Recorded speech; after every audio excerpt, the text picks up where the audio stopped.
Baik, assalamualaikum warahmatullahi wabarakatuh. Perkenalkan, nama saya Ahmad Faisal. Di sini saya akan mempresentasikan tentang judul skripsi saya, di mana yaitu berjudul klasifikasi fase tanaman padi berbasis citra menggunakan deep learning dengan arsitektur residual network. Yang pertama, saya akan menjelaskan tentang kode program. Di sini yang pertama yaitu adalah input library yang dipakai dari keseluruhan program. Terus selanjutnya yaitu input drive, mengimport file dari folder dataset padi yang sudah dimasukkan dalam folder atau Google Drive. Selanjutnya menghubungkan antar folder dan menghubungkan antara folder training dan folder testing, di mana folder training sama testing sudah dibagi, datanya sudah dibagi sebelumnya. Selanjutnya memanggil folder vegetatif, generatif, dan pematangan. Selanjutnya memanggil setiap dataset yang ada di folder vegetatif dan folder generatif dan folder pematangan. Selanjutnya membuat list, yaitu untuk menyimpan dari data vegetatif, generatif, dan pematangan. Selanjutnya di sini sama, yaitu untuk data testing. Ada folder vegetatif, generatif, dan pematangan. Selanjutnya codingan untuk membuat plot untuk data training, yaitu ada 2400 data training. Untuk vegetatif ada 800 data, pematangan 800 data, dan generatif ada 800 data. Untuk tampilannya seperti ini. Selanjutnya yaitu codingan untuk menghitung data testing, di mana setelah dihitung yaitu ada generatif ada 200, pematangan 200, dan vegetatif 200. Berikut adalah tampilan dari plot data testing yang kalau di total semuanya yaitu ada 600 data untuk data testing. Selanjutnya masuk ke resize data. Setelah data sudah dipanggil sebelumnya, yaitu selanjutnya akan di resize menjadi 24 kali 24.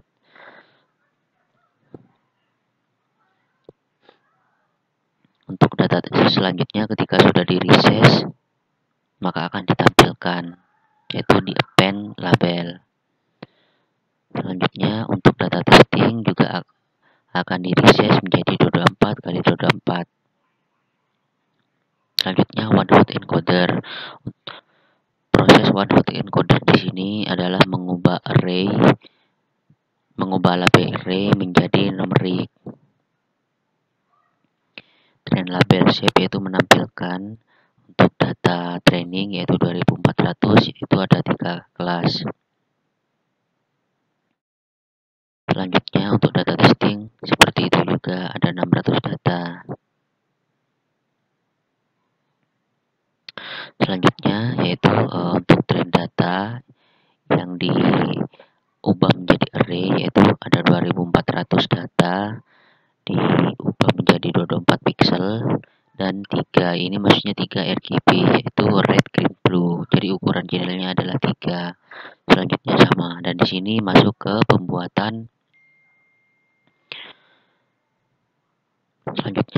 pembuatan arsitektur menggunakan arsitektur ResNet 50. Jadi codingannya adalah seperti ini. Untuk hyperparameter yang pertama yaitu learning rate 0,05, sedangkan yang saya gunakan yaitu sebanyak 6 parameter. Jadi ada 6 file codingan seperti ini. Jadi yang saya jelaskan ini adalah file codingan yang terbaik, yaitu terletak pada parameter dengan learning rate 0,05 dan batch size 32. Setelah pembuatan arsitektur ResNet 50 selesai, yaitu akan masuk ke model summary. Hasilnya akan seperti ini. Setelah itu masuk ke pembuatan volt. Selanjutnya di sini menggunakan volt 5 dan menggunakan 20 EPO. Yang nantinya model terbaik akan disimpan menggunakan model checkpoint di folder dataset padi.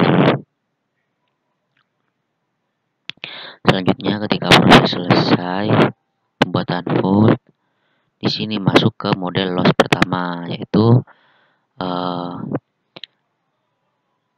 untuk kan saya ada 5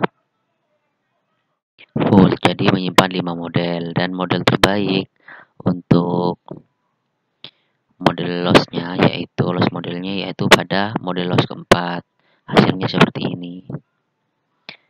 Dan selanjutnya masuk ke model akurasi pada setiap modelnya. Model terbaik yaitu diperoleh pada model akurasi keempat. Maka hasilnya akan seperti ini.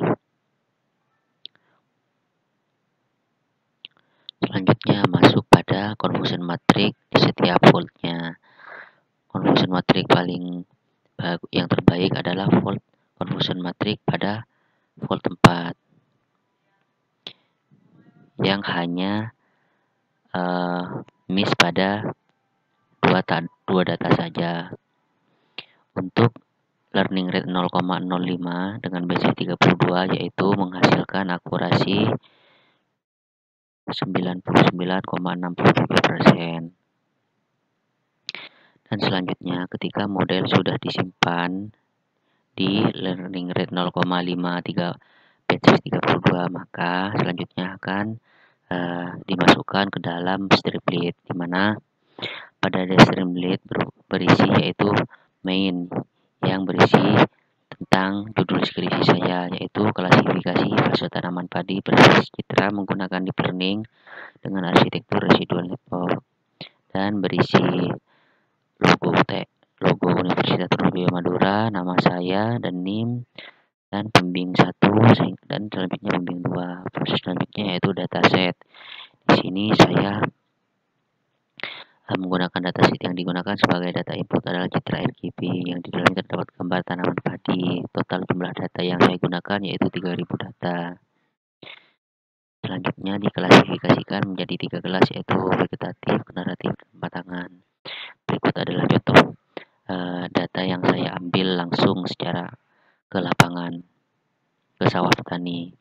Ini data generatif yang belum dirises, data generatif yang sudah dirises, dan data pematangan yang belum dirises, data pematangan yang sudah dirises. Ini data vegetatif yang belum dirises, dan ini data vegetatif yang sudah dirises. Selanjutnya masuk ke proses pelatihan. Di sini menampilkan skenario uji coba yang saya lakukan, di mana yaitu menggunakan learning rate 0,01 menggunakan EPO 20 dan optimizer Adam menggunakan batch 32 dan 64. Selanjutnya learning rate 0,05 menggunakan EPO 20 dengan optimizer Adam menggunakan batch 32 dan 64. Selanjutnya seperti itu. Jadi ada 6 skenario yang saya gunakan. Selanjutnya di sini saya juga menampilkan loss model dan akurasi model dari setiap skenario.